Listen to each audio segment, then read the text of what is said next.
The way I see minimally invasive cardiac surgery is that it should be divided to different organs and divided into the different time perspectives. I think that the part of the minimally invasive cardiac surgery is in the past already, that something is really happening right now around us, and there is a great perspective for the future. And let me put this into the perspective of the human organs which minimally invasive cardiac surgery is treating. Minimally invasive mitral valve surgery started many, many years ago, 15 years ago. At the time it was not really accepted, but now the surgeons elsewhere around the world, I think, are convinced that the minimally invasive mitral valve surgery is a very good option for a patient because it gives us comparable results with the classical surgery and gives us much better cosmetic results. It's less costly, less blood consuming, and it is enabling the faster recovery. But it's already in the past, and I just wish that the younger generation of the surgeons will start to embrace these wonderful techniques and start to treat the patients, at least for the minimally invasive mitral valve disease, this way. What I think is in the present is the aortic valve surgery with all those combinations of percutaneous available valves techniques which are already in the market and which will come into the future. But also there is an alternative to those transcutaneous devices, which is called minimally invasive aortic valve surgery, which is perhaps suitable for the majority of the patients. It's not as expensive as the other valves. It is really excising the aortic valve, and it's a real implantation of the valve. There are many techniques who can be immediately applied for the minimally invasive aortic valve surgery, and this is a mini sternotomy, which is not much different than the classical sternotomy. There are some benefits, but not as much as the right anterior thoracotomy, which is probably the best option for the patients, even older or younger one. Why? Because this is a sternar sparing technique, so there is no bone cutting, nothing. And in this way, both aortic and mitral valve surgery in minimally invasive way go into the same direction. So no sternal incisions, no sternal cutting, less pain, etc. And what is going on in the future, of course nobody knows, but the best way how to predict the future is to create the future. And I think we should create the future to treat a huge amount of patients in millions in European Union, in United States, and elsewhere across the world. There are really million patients with atrial fibrillation. So giving the patients option to be treated effectively, and this I mean with the long-standing persistent or persistent atrial fibrillation in the range of 90% in sinus rhythm after 2 years or 3 years without antiarrhythmic drugs, and to treat them with minimally invasive technique, it's a very good future. And what I mean with really minimally invasive aortic atrial fibrillation technique is that you don't open the left or right chest, that you go through the cavities, which are much more friendly and much less painful, and they don't produce any pain or, let's say, diminishing capacity after the surgery. It has to be really extremely minimal. I think all available options now in 2013 are good for the patients. But if you are clever, and we should be clever, we should apply each technique, let's say sternotomy, mini sternotomy, right anterior thoracotomy, transabdominal approach. We should apply each of those techniques to each individual patient, because the patients, they are not alike.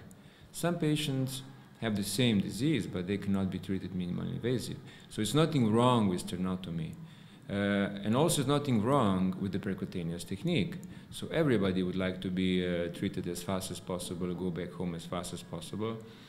And I strongly believe that both specialities, like cardiology and cardiac surgery, which are going already together, will after years come together, and all of the people, the doctors I mean, will start to think this way.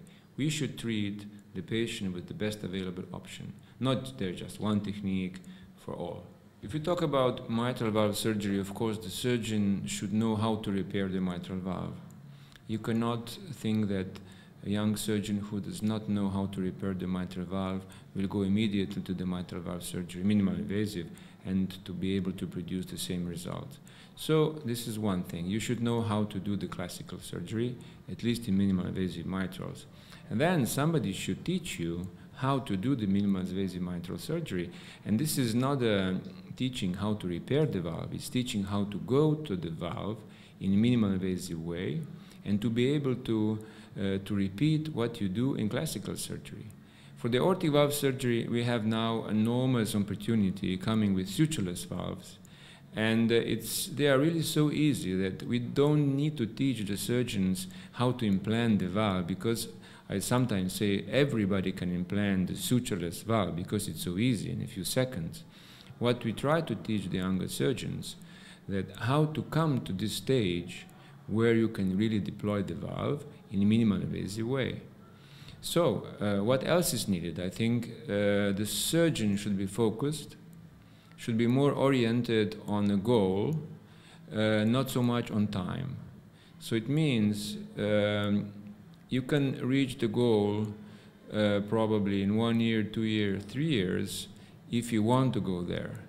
But if you want to go there fast, I have a saying, it's an old saying, if you want to be first, you should go alone. But if you want to go far, far, you should be in the group of the colleagues. So this is why we are here, to help the surgeons, as a group of surgeons, to go together towards the goal, which is somewhere in the future, and this is minimally invasive surgery. I think it's up to us. It's up to us, surgeons and the cardiologists of my generations. So we should concentrate on combining those people who think the same way, as I'm saying right now, I think, and to create an environment for those people to talk and to create an example for the younger two specialties that see that we can cooperate, we can work together, and they will learn, okay, if they can do it, we will do it as well. And it will be just a progress, step by step. You cannot expect that two specialties will merge tomorrow, but if we will not start to walk in this direction, they will never merge.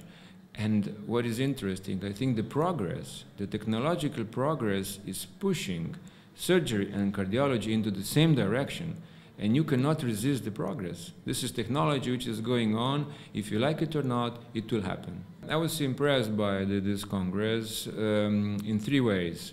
First of all, so many countries present here at this very moment, which is giving us a clear signal, a clear sign that the world is changing, is getting more and more small, and that it's a wonderful opportunity for this society to grow and to combine all the relevant surgeons around the world.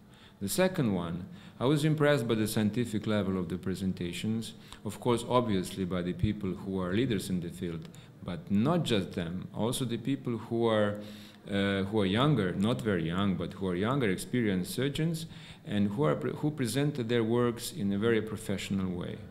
And the third, I was impressed by the younger generation of the, let's say, students or residents who presented their work and how they tried to put as much as possible of their minds into this Congress.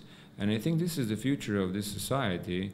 We should invest in younger people, younger generation. I'll not say about students, probably students as well, but the residents, and they will not be resident forever.